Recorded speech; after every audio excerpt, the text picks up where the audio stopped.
Hi everyone, welcome back to another helpful beading video from EurekaCrystalBeads.com.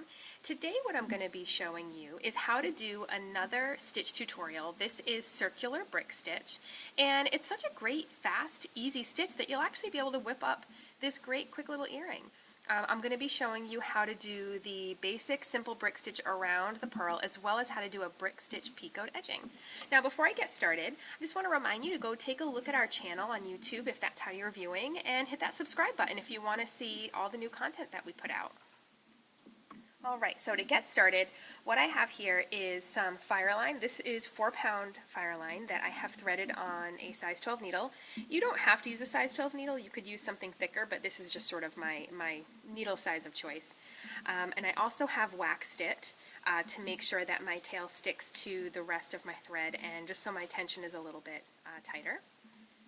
And as far as what we're going to be working with today, I have a 10mm Swarovski Crystal Pearl in iridescent green, which is one of my absolute favorite colors.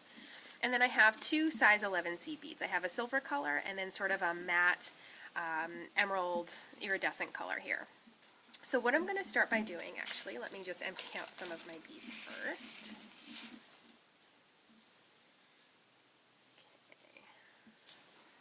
Alright, so what I'm going to start by doing is going through my pearl here, and I'm going to circle back through that hole so my thread is right on the outside of the bead.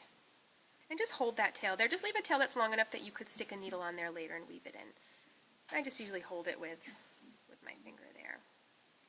You'll see that you get a little stitch of thread right on the outside. And then you're going to circle back through your pearl again, so that way we can double up that thread. Just like that. Now I'm also going to turn the bead around to the other side, and I'm going to do this again.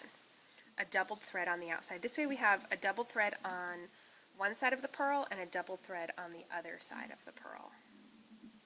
And these threads are what we're going to build our brick stitch off of. Just like that, you can just kind of nudge them together. So this is what we end up with here. Okay, so to start the actual brick stitch, I'm going to use my silver colored 11 first, and I'm going to start by picking up 2 beads. After that, this round of brick stitch will just be 1 bead at a time, but to start it, we're going to pick up 2. So what I'm going to do now is I'm actually going to go underneath these little doubled threads here. Just pretend like they're one thicker thread. So you're going to go underneath both of them, and you're going to pull your thread all the way, and just encourage them to kind of sit next to each other, just like that. Just like that. And now you're going to go up through that second one. And when you pull all the way, it'll actually end up tightening down right against the pearl. And you're going to encourage them to sit flat and just slide them up so that first one is just right at where the hole of the pearl is. Just like that. So now for all of the additional beads going around, it's just going to be 1 bead at a time. So I'm going to go underneath my little doubled threads here with that single bead on the needle. I pulled it down, and now I'm going to go up the bead. And you can see that it will just pull right down nice and tight. Just give it a little tug, encourage it to sit slid up right next to the previous bead.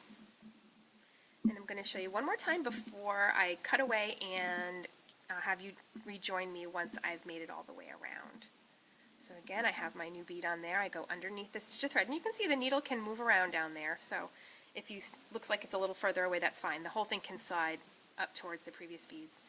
So I went underneath the thread, pulled down, and now I'm going to go up the bead.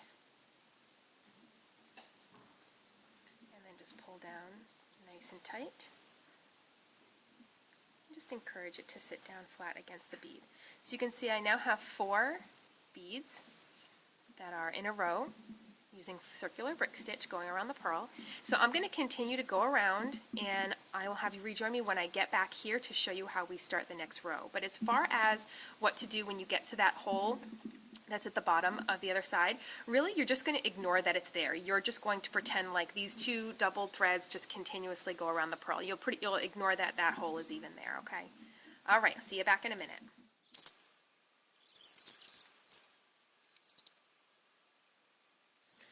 Okay, so I've made it all the way around my pearl here, and I'm going to add in my last bead, and it's going to leave a little bit of a space here, but that's okay. So I just went underneath my thread. I'm going to go up my bead.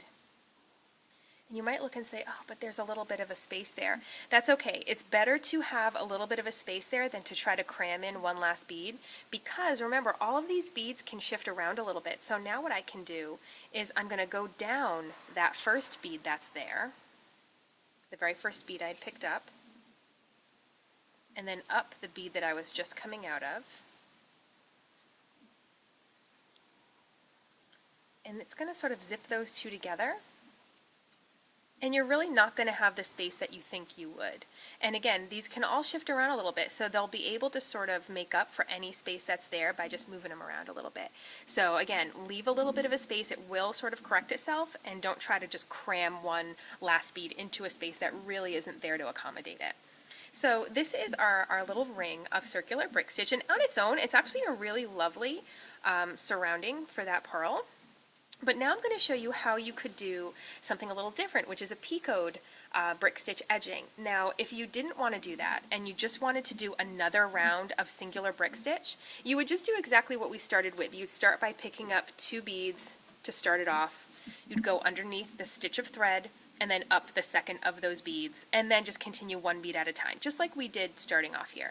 But we're going to do something a little different, and a Pico is a little group of 3 beads that forms a little triangle or a little pyramid. And so what we're going to do is we're going to start by picking up our 3 Pico beads. I'm going to go underneath the stitch of thread. You can see that little sort of triangle that they form. And then I'm just going to go up that 3rd one. When you pull down, you get this nice little pyramid right there. You can see that. Nice little pyramid. So now for the additional picos, just like when we did the first round where you started with 2 beads and then continued to just pick up 1, for all of the rest of the picos, we're going to pick up just 2 beads at a time. And the reason for that is because they will all be connected by a bead, so this bead here is technically the first bead of the next Pico, so we just need the additional 2. So I'm going to go under the next stitch of thread, and then up that 3rd bead of my Pico. And I'm just trying to get in there and hold it in a way that you can see it. Sometimes that's a little tricky to do. Okay. Now I'm going to do the same thing again. Pick up 2 beads, go underneath the next stitch of thread, pull it down, and then just go up that 3rd one. You see it just pulls right down into that nice little picoed edging here. You can see those little pyramids getting formed. So another one, pick up 2 beads, go underneath the next stitch of thread, and then just up that 3rd bead, just like that. And it pulls it right down, and we get another nice little Pico right there. So what I'm going to do is, just like before, I'm going to continue to go all the way around. You can see we have a nice little edge there that's starting. I'm going to continue to do this all the way around, and we will rejoin when I get to the other side.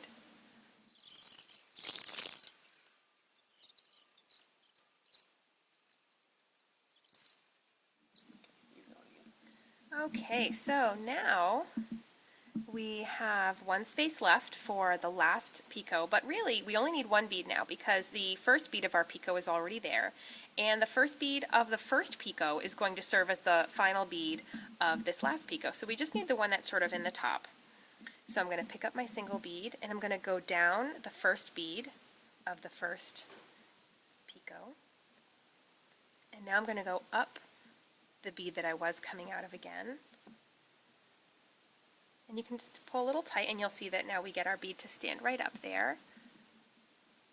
And that is how we have our finished up little earring here. Now, some tips for brick stitch. So I know some people tend to pride themselves on their super tight tension, and perhaps for something like, you know, a peyote with delicas, that's perfect. But with this, you don't want to have this be, you know, the tension wars. You want to really make sure you just use a nice, even, consistent tension. Nothing that's too tight, because if you're pulling everything really tight, what'll happen is our two little pieces here, our two halves will start to kind of pull together like that, and we don't want that. We want them to stay nice and comfortably on either side of our pearl here. Just like if I pull this really, really, really tight, it could affect that last Pico and make it look a little bit misshapen. So really, if you were looking to make this into an earring, the last thing that you could do, or what I would do, is just go through one of those top Pico beads, and then you could just form a little beaded loop right off of that, and then you'd have your loop for your earring, and you would just weave out your thread just as you would with any thread and needle project, just through the beads, tying some overhand knots along the way. But yeah, so that is basically it. Some other variations you could do if you were really liking the circular brick stitch is after that first silver round, you could do another round, but you don't have to stick with a size 11 seed bead. You could actually bump up to a larger size seed bead, or even a bead that's not quite a seed bead, like those little 1.5 millimeter cubes by Toho. They make a beautiful ring around a bead like this, or any round bead. Because you can do this around any round bead, any bead that has some side surface for you to work this up on. And then you could do a round after that that's a different bead or another different size. Just keep in mind that the larger the bead you use, the more thread you might be exposing. So just make sure that you pick one out, do a test run. If you don't like how it looks, it shows too much thread, you might have to pull it out and try a different one, or maybe not bump up so suddenly to another size. So yeah, so that was it. A little stitch tutorial video, though it works up so fast, you can easily get a little finished product out of it. So this was circular brick stitch, and I will see you guys next time.